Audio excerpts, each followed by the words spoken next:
그때가 되면 차를 가지고 있는 게 당연한 기본값이 돼버려요. 진짜 창피한 거는 남들 다 가지고 있을 때 나만 못 가지고 있는 게 그게 진짜 창피한 거예요. 컴하이, 안녕하세요 시청자 여러분을 부자로 만들어드리고 싶은 컴마입니다. 제 예전 영상에 댓글로 차는 무슨 차를 타는지 궁금하다는 질문이 올라온 적이 있었는데요. 자산이 20억이 넘으면 과연 어떤 차를 타고 다닐까요? 제가 예전에 사업이 한창 잘 될 때는 한 달 순수익이 막 2천만원 이상 되고 그랬었거든요. 슬프게도 과거형이라는 건 함정, 뭐 그래봤자 요즘 진짜 어마무시하게 버시는 분들에 비하면 에게 혹은 딸랑 고작 뭐 이런 소리를 들을지도 모르겠지만 평범한 사람들 수준에서 월 2천만원 순수익이면 많이 버는 거죠. 아무튼 여러분이 만약 한 달에 2천만원 넘게 버신다면 어떤 차를 타고 싶으신가요? 요즘 좋은 차 많잖아요. 무난하고 좋기로 소문난 독일 3사 아우디 BM 벤츠, 아니면 좀 더 고가 라인이라는 마세라티나 포르쉐, 그것도 아니면 페라리 람보르기니 같은 슈퍼카는 어떤가요? 슈퍼카 아니면 벤틀리나 롤스로이스 같은 럭셔리카? 기왕이면 좋은 차 타고 싶은 게 사람 심리잖아요. 보통 차 사러 가서 옵션 조금 넣다 보면 상위 트림 차량 가격이 나오기 때문에 나는 모닝을 사러 갔는데 옵션 넣다 보니까 좀 더 보태서 K3 사고, K3 사느니 좀 더 보태서 소나타 사고, 소나타 사느니 좀 더 보태서 그랜저 사고, 뭐 이렇게 계속 올라가다 보면 롤스로이스 팬텀 산다는 얘기가 그냥 나오는 게 아니죠. 게다가 솔직히 집은 금액대가 너무 커서 쉽게 사지도 못할 뿐더러 내가 어디 고시원에 사는지, 반지 하나 작은 원룸에서 사는지, 안 좋은 동네에 사는지, 진짜 좋은 집에서 자가로 사는지 밖에 나가서 떠들고 다니는 거 아니면 남들이 알 수 있는 방법이 없잖아요. 그런데 차는 그게 안 되죠. 내 차를 타고 가서 목적지에 도착해서 내리는 순간 주변 사람들이 다 본다니까요. 경차에서 내릴 때랑 벤츠에서 내릴 때랑 남들이 보는 시선이 다른 게 바로 느껴져요. 이거 팩트죠. 우리나라는 정말 남들 시선을 의식 안 할래야 안 할 수가 없고, 남들 이목 때문이라도 좋은 차 사야 된다는 의견에 저도 폭풍 공감을 하는 사람 중 한 명인데요. 그래, 역시 인생은 한 번뿐인데 하루라도 젊었을 때 좋은 차 질러줘야지. 바로 60개월 프라이브 가지라!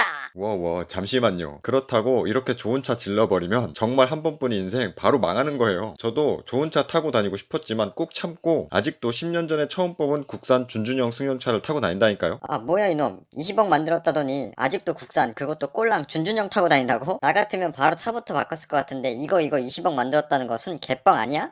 아직까지 이런 생각을 가지고 있으니까 너님이 부자가 아닌 거예요. 혹시 이 영상을 보시는 분들도 만약에 이렇게 차부터 바꿀 생각을 하신다면 진짜 인생 큰일 납니다. 부동산 공부 차원에서 재개발이 가능할 만한 낙후된 지역들로 직접 인장을 다녀보면 정말 충격적인데요. 많다는 얘기는 전부터 들었었지만 직접 보면 정말 상상 이상으로 좋은 차들이 널리고 널렸어요. 벤츠, BM, 아우디, 레인지로버 같은 고가 외제차들부터 제네시스 같은 국산 고급차들까지 완전 많이 서 있다니까요. 와, 나는 국산 준준형 타고 다니는데 이 사람들은 뭐지? 물론 그 지역에 사는 사람들 중에서도 자산이 저보다 많을 가능성이 아예 없는 건 아니겠지만 솔직히 확률상 얼마나 되겠냐고요. 그런데도 고가 외제차는 정말 오지게 많이 서 있어요. 그 많은 외제차 주인들이 다른 사람들은 아무도 몰라주는데 순전히 자기 만족을 위해 고가 외제차를 뽑았을까요? 그거 아니라는 거 다들 잘 아시죠? 남들에게 보여지는 자신의 겉모습을 업그레이드하기에 차만큼 좋은 것도 찾기 어려워요. 그 사람들이 차 타고 밖에 나갔을 때 좋은 외제차에서 내리는 걸 남들이 본다면 당연히 그 사람들이 국산 준준형에 내리는 저보다 훨씬 잘 사는 것처럼 보일 거예요. 바로 이 맛에 고급 외제차 사는 거죠. 아닌가요? 우리나라에서는 진짜 남의 시선을 의식 안 할래 안 할 수가 없어. 그런데 그렇게 돈 안 모으고 먼저 좋은 차 사서 남들보다 몇 년 정도 있어 보인다고 진짜 내 삶이 바뀌나요? 네, 바뀝니다. 시간이 지날수록 남들보다 뒤처지게 바뀌는 거예요. 제가 예전에 한 달에 막 2천만 원 넘게 벌 때 그때 만약 돈 잘 번다고 좋다고 좋은 차 샀으면 그 당시 목돈도 크게 나갔을 거고, 계속해서 지금 차량보다 더 많이 나가는 유지비 때문에 당연히 돈도 덜 모을 수밖에 없었을 건데요. 자본금이 부족하니 제가 지금 가지고 있는 집을 사지도 못했을 거고, 만약 그때 이 집을 못 샀더라면 현재 20억이 넘는 자산은 감히 상상조차 못하고 있을 거예요. 20억은커녕 2억도 못 만들었을지도 모른다니까요. 와, 생각만 해도 너무 아찔하네. 설마 제 이런 얘기를 듣고도 단지 지금의 만족감 때문에 좋은 차를 사고 싶으신가요? 단지 그 이유로 차 사는 거 아니거든? 차가 있어야 마트도 다니고 볼일도 보러 다니고 겸사겸사 출퇴근도 편하게 할 수 있는 거지. 젊었을 때 고생하면 나이 먹고도 고생한다고. 그거 조금 아껴보겠다고 젊었을 때 고생하면 오히려 나이 먹고 몸만 상한다. 그래서 기왕 사는 김에 겸사겸사 좋은 차로 사는 거지. 어디서 여기서 이걸 마치 인생 낭비하는 것처럼 떠들고 있어. 네, 말씀하신 것처럼 젊은 시절은 다시 돌아오지 않아요. 그래서 나중에 나이 먹고 고생하지 않으려고 젊었을 때 조금이라도 더 노력하자는 거잖아요. 당연히 차가 있으면 마트도 편하게 다니고요. 내 차에서 편안히 앉아서 출퇴근도 할 수 있고요. 어디 다니기도 편하고요. 차 있으면 편하다는 거 다 알아요. 그거 모르는 사람도 있어요? 그런데 그게 진짜로 지금 필요해서 사는 건지 아니면 편해지기 위해 필요하다고 자기 합리화하는 건지는 구별을 해야죠. 많은 사람들이 있으면 편한 것을 편하니까 있어야 되는 것으로 착각을 하고 합리화하면서 차를 사버리던데 그러면 큰일 나요. 다 큰 어른이 똥인지 된장인지 구별도 못하면 되겠어요? 저는 예전에 사업하는 데 있어서 대중교통이 끝난 시간이 늦은 밤에도 이동을 해야 될 일이 많았었는데요. 차 없이 이동하려다 보니까 택시비로 나가는 돈이 자가용을 구입해서 유지하는 비용보다 더 많이 들었기 때문에 구입을 한 거였거든요. 이렇게 일을 하거나 생활하는 데 있어서 차가 반드시 필요한 사람들은 당연히 차를 사는 게 맞아요. 물론 이렇게 살 때 사더라도 최대한 가성비 좋은 차를 최대한 아껴서 사야 되는 거지, 기왕 사는 김에 나도 좋고 남들에게도 잘 보이고자 좋은 차를 무리해서 사면 당연히 안 되는 거고요. 실제로 6천만 원 정도 하는 테슬라 모델 3 뽑을 돈으로 차를 사지 말고 테슬라 주식을 샀다면 1년 만에 2억 5천이 넘는 람보르기니 우루스를 사고도 6천만 원이 그대로 남을 수 있다고 어떤 유튜버 분이 시드머니의 중요성을 설명하면서 하신 말이 있는데요. 이거 리얼 팩트예요. 테슬라야 워낙 갑자기 주가가 미친 듯이 떡상해서 1년 만에 가능했다고 하는 거지만 반드시 테슬라가 아니더라도 당시나 지금이나 예전이나 초우량주인 애플이나 삼성전자 같은 주식을 샀더라도 시간이 좀 지나면 나중에 똑같은 차량을 사고도 내 돈은 그대로 남아있는 매직을 보실 수가 있다니까요. 그런데도 그 돈을 차에다가 먼저 쓰겠다고요? 남들은 차 없어서 대중교통 힘들게 타고 다닐 때 나는 좋은 차 사서 타고 다니면 편하기도 하고요. 이성에게 막 어필이 되는 것도 같고 상대적으로 정말 있어 보이기 쉬운데 저도 그 맘 다 알아요. 충분히 이해합니다. 남들이 다 없으니까 남들보다 조금이라도 있어 보이면 확 튀어 보일 수 있는 거거든요. 그런데 그렇게 돈 안 모으고 먼저 좋은 차 사서 남들보다 몇 년 정도 있어 보이면 뭐 할 거예요? 시간 진짜 금방 가는데. 지금 당장 남들보다 있어 보이지 않는다고 창피한 건 아니거든요. 보통 사람은요 20대 때 돈이 없는 게 너무나도 당연한 기본값이고요. 30대 초반 때도 이제 막 돈을 모으기 시작하는 때라 돈이 부족한 게 기본값이기 때문에 그때는 없더라도 전혀 창피한 게 아니에요. 진짜 창피한 거는 남들 다 가지고 있을 때 나만 못 가지고 있는 게, 그게 진짜 창피한 거예요. 시간이 지나고 나이를 먹다 보면 돈이 모인 사람들이 슬슬 차를 갖기 시작하는데요. 그때가 되면 차를 가지고 있는 게 당연한 기본값이 돼버려요. 내가 남들보다 먼저 가졌었던 차라는 녀석은 이제는 누구나 가지고 있어서 상대적 가치가 확연하게 줄어들어 버리고요. 차에 쓰느라 돈을 못 모아서 벌어지는 자산 격차는 점점 넘사벽 차이로 커져버리게 되는 거죠. 그때 가서 뒤늦게 지금보다 더 열심히 일하고 아무리 아끼고 노력한다고 해도 이 벌어지는 자산 격차를 따라잡지 못하게 되는데, 여러분은 정말 그런 삶을 살고 싶은 거예요? 진짜로 순간 잘나 보이려다가 평생 루저로 살고 싶은 거냐고요? 그런 거 아니죠. 물론 이 영상을 보시는 여러분들이 지금 당장 돈을 무지하게 많이 벌면 무슨 걱정이 있어요. 그냥 좋은 차 바로 뽑으면 되지. 그런데 우리가 돈 많이 벌고 싶다고 누구나 다 많이 벌 수 있는 게 아니죠. 돈을 무지하게 많이 버는 사람들은 남들보다 뭐라도 특별한 게 있으니까 많이 벌 수 있는 거잖아요. 우리같이 그냥 평범한 사람들은 돈을 많이 버는 게 오지게 어려워요. 저도 예전처럼 한 달 순수익만 2천만 원 넘게 벌고 싶거든요. 그런데 하고 싶어도 안 되는 건 안 돼. 하지만 돈을 많이 만드는 건 누구나 노력하면 할 수 있거든요. 정말 별거 없는 평범한 저도 했으니까 여러분도 하실 수 있습니다. 건마 양반, 네가 지금까지 떠드는 거 다 봤는데 그래도 나는 지금 좋은 차 빨리 사는 게 더 좋다고 생각하거든. 젊었을 때 하고 싶은 거 하면서 열심히 살기 위한 동기부여도 받고 그러는 거지. 안 그럼? 네, 인생의 정답은 없습니다. 본인이 차를 먼저 사는 게 좋다고 생각한다면 하면 되는 거죠. 다 알고도 본인이 판단해서 그런 삶이 더 좋다고 생각한다면 본인에게는 그 삶이 더 좋은 거예요. 이런 분들은 좋은 차 진로도 인정합니다. 차를 진짜 좋아하는 거죠. 바로 쌉 인정. 건마 형, 그래도 20억 넘게 만들었으면 이제는 차 바꿀 때도 되지 않았음? 대체 언제까지 국산 준준형 타고 다닐 거임? 네, 저도 돈을 잘 쓰고 싶어서 어렵게 모으는 건데 자산을 만들고 나서도 모으기만 하고 불리기만 하다가 죽으면 정말 억울하잖아요. 저도 이제 어느 정도 자산을 모았고 대출 받느라 고정적으로 나가야 될 돈은 점점 줄어들고 있으니까 이제 슬슬 좋은 차 타보려고 생각 중에 있습니다. 뭐 마음만 먹으면 지금 당장이라도 지를 수는 있는데 몇 달만 더 참으면 여유 자금이 생기거든요. 지금 이자 내가면서 바꿀 필요가 없죠. 여유 자금 생기면 그때 바꾸려고요. 바꾸게 되면 어떤 차로 바꿨는지 영상으로 또 알려드리도록 하겠습니다. 이번 영상의 요약: 같은 돈이라도 차 사면 돈 까먹고 자본 투자하면 돈이 늘어남. 20대나 30대 초반은 없는 게 기본값이고요. 원래 자본 투자할 시드머니를 모으는 게 가장 힘들어요. 하지만 포기하지 말고 천천히라도 시드머니를 만들어 굴린다면 나중에 내 돈은 그대로 남은 채로 차를 뽑을 수 있는 매직을 경험하실 수 있어요. 자산이 생기고 나면 월세 수익이나 주식 배당 수익처럼 내가 일을 하지 않아도 꾸준히 나오는 자본 수익이 생기고요. 그게 아니더라도 부동산 주택담보 생활안전 자금이던 임대를 통한 전세 전세 보증금이던 월세 보증금이던 이런 식으로 목돈을 편하게 굴릴 수 있는 방법들이 많이 생기거든요. 내 노동력을 투입해서 버는 돈만으로 차를 살 때보다 훨씬 편하고 다양한 방법으로 차를 살 수 있게 되니까 그때 원하는 차로 여유 있게 사면 돼요. 가장 하기 어려운 걸 먼저 해놓으면 나머지들은 더 쉬워집니다. 저는 이 영상을 보시는 모든 분들이 부자가 되셨으면 좋겠습니다. 제 구독자분들은 더 부자가 되실 겁니다. 지금까지 20억 만든 흑수저 건마였고요. 영상 끝까지 시청해주셔서 감사합니다. 바이바이.